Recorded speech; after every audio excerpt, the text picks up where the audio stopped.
Staying with Zimbabwe, the country remains tense after protests precipitated by steep fuel hikes. And Zimbabweans outside the country are joining the chorus of criticism leveled at Harare. We are joined on the line by MDC-T youth spokesperson Alfred Dzirutwe in Johannesburg to give us his organization's view on the situation back home. Alfred, what can you tell us about how the alliance partners in particular view the current situation? Well, thank you and good evening. Yes, go ahead. Okay, well, the current situation in Zimbabwe is very disheartening, and considering that the state is using force on people who are trying to send a message that the current situation is really tight and they're trying to get out of it by all means, and the government is not listening. They continue to move around as if everything is normal. I know the leader of the alliance has said that he's been visiting various victims.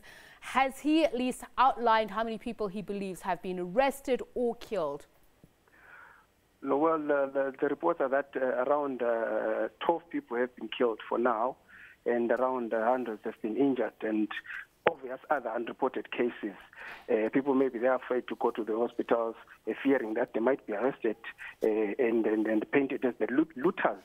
And yes, we have hundreds of people who've been arrested for trying to simply demonstrate.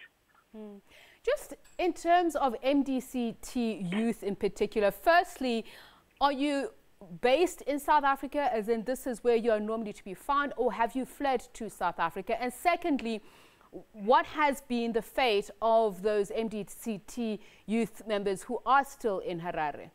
Well, as an activist, you're always under the radar of the regime. They keep everyone under their radar. And then I had a tip of that I was being looked for to say I'm also organizing these demos, so I had to dash here for safety. And in terms of other youths who are unfortunate to move, you know, it's a sorry state. It's very serious. As you know, what I can tell you is that the history of violence. ZANU-PF is their DNA is embedded with violence, and that's the language they fully understand and talk. And were you yourself at any point chased, caught, and arrested, or were you able to leave the country before anything could happen to you? Well, I can give you an example. I was once pressed by the police after going to tell them that we're going to have a demonstration. And what they did, they said to provide security for you, and only to ambush me and around 18 to 20 police officers. So those guys, they mean business when they talk in terms of abusing state resources and being violent towards anyone who raises their voice. They always beat up the messenger because they don't like the message. So your presence here in South Africa, is it official? As in, have you reached out to the South African government for some sort of protection? No, I haven't reached that stage yet. I haven't officialized. I'm going through the channels, proper channels.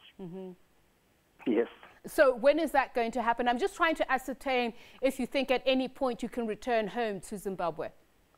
I would love to definitely return home to Zimbabwe. That's my home. I need to go back there and help rebuild the country. It's our country, especially for us, the youth. More worried about the youth, because if you look at the age that is suffering from the 80s up to now, it's a lost generation. We are a generation of potential paupers, or potential vagabonds. There's chances that in the next 10 years you'll find that Zimbabwean youths who are now youths will be sleeping in the streets because there's no social security for them. They've been unemployed for such a long time, and they haven't been contributing to what we call the social security for them to get monies after they retire. So it's a very serious situation for us, and it's a serious cause of concern. Alfred, just a final question. How, as MDC, as the opposition, received news that President Mnangagwa is going to go back home and address the situation, as it were? Well, his returning home is not about the Zimbabwean situation. It's about the situation in his party, the ZANU-PF. Reading through the social media reports is that there's a threat to unseat him. So he's rushing there because of that. If it wasn't for that, he was going to continue with his business as usual. So for him to claim that he's going back because is concerned about the lives of Zimbabweans. That's not true. All right, we'll leave it there with you, Alfred. Alfred Dzirutwe is with the MDC-T youth. He is speaking to us from here in Johannesburg.